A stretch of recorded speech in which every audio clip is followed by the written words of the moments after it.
తెలంగాణ రాష్ట్రంలోని విద్యుత్ సబ్స్టేషన్లో రిటైర్ అయినటువంటి ఆపరేటర్ స్థానంలో మరొకరిని నియామకం చేయకుండా అతి తక్కువ వేతనంతో పని దొరుకుతారని చెప్పి ఆ క్వాలిటీ ఉన్నటువంటి ఎలిజిబిలిటీ ఉన్న వాళ్ళందరినీ తీసుకోవడం జరిగింది. ఆ రిటైర్మెంట్ పేరు వాళ్ళ పేర్లు ఇప్పుడు కొనసాగుతున్నాయి. వీళ్ళు గత అనేక సంవత్సరాల నుంచి జాబ్ చేస్తున్నారు.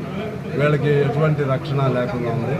అందువలన ఎంతమంది అలా ఉన్నారో రిటైర్మెంట్ కార్మికుల పేర్లు వాళ్ళ ప్లేస్లో గవర్నమెంట్ వీళ్ళని నియామకం చేసింది.